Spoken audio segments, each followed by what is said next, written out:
Well, thank you, Mdu. Now, the investment conference concluded this past weekend, and various companies used the conference to commit to 290 billion rand in upcoming investment, with pledges of another 400 billion rand in the future. However, the question is, will this boost the economy both in the short and long term?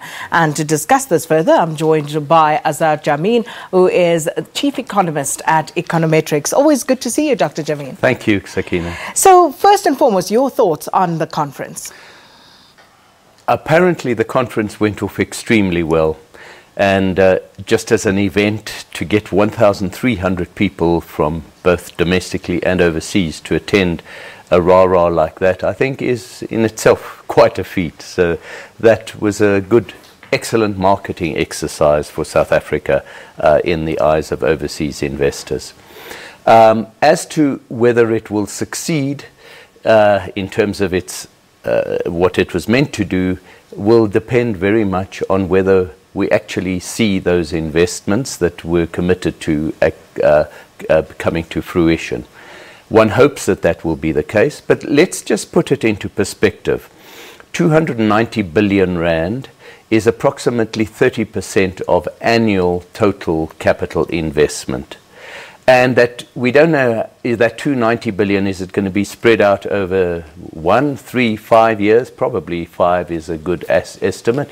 That's about 50 billion rand a year, so it's about 5% of our annual investment, which is, that puts it into perspective. That's very nice, but it's not massive either. I think the bigger benefit of this is that it was a wonderful attempt by President Ramaphosa to bring government and business closer together. And that collaboration has been sadly lacking over the past decade. Business has a lot of the skills that don't reside in government and can help government in enormous ways to actually see through and improve public service delivery. And if there's anything that this succeeds in doing, this conference, it'll be to see that getting off the ground.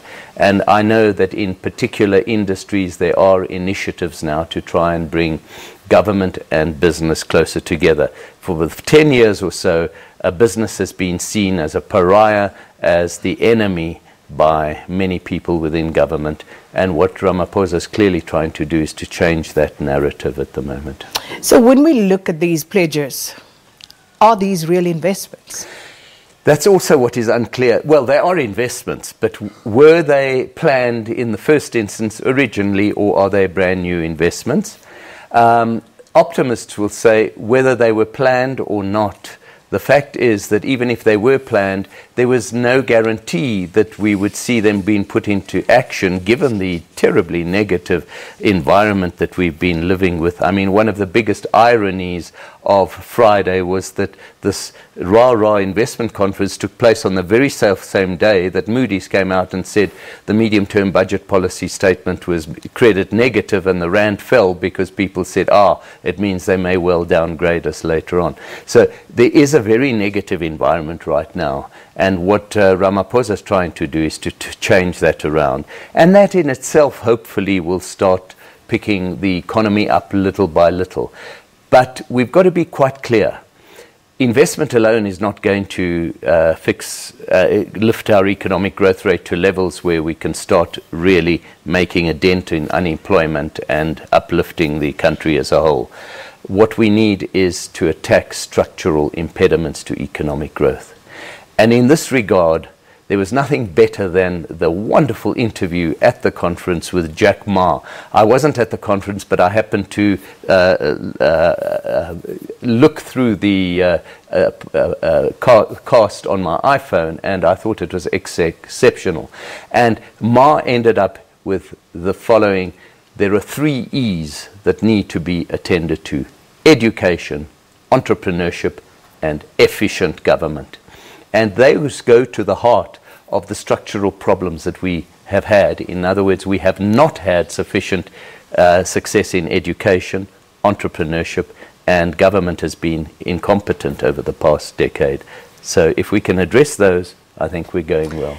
And it's not as if we don't know what the problems are in this regard. I mean, just looking at this morning's Business Day, a mismatch in South Africa's education skills. Top European Union official very concerned about the mismatch between South Africa's education system and the skills required for the job market. And if I could just read a little paragraph here, it says, the World Economic Forum's Global Information Technology Report for 2016 that examines the increasing proliferation of technology and its effects in advancing global prosperity ranked South Africa 137th out of 139 countries for overall quality of education system.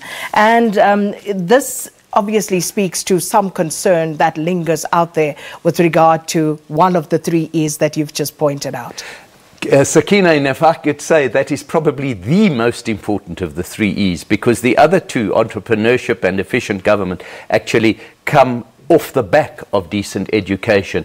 And you've emphasized precisely, I've been involved with the National Advisory Council on Innovation, and our data have shown how there is this mismatch. We are just not producing enough quality students in mathematics, science and technology to actually cope with the 4th Industrial Revolution. And unless we do so, we're going to lag behind. And now we have the president heading off to Germany for the G20 summit. And if we look at what happened in the immediate aftermath of the midterm budget policy statement and look at how the markets reacted to Minister Tito Mboweni, what does President Cyril Ramaphosa now has to take to the G20 summit to inspire more confidence in the South African economy? All he can take, unfortunately, at this stage are promises.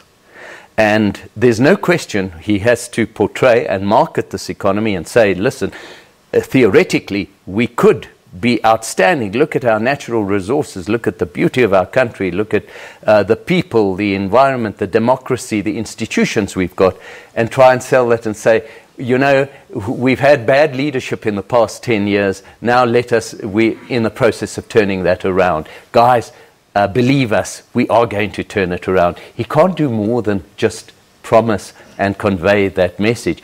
But for the last 10 years, we have not marketed this country either. And so there is a lot of merit in the same way as you sell any product. Whether it's good or bad, you won't sell anything unless you market it. And I think Ramaphosa is starting to do that. We know he's appointed those 4 envoys to go around the world and try to do exactly that, market us and try and attract some investment. But what can, ordinary South Africans do to try and help this cause? I think the important message to get across to ordinary South Africans is, for goodness sake, try and build up your education like crazy. If you're a teacher, make sure that you realize that you've got a vital role to play in the future of this country.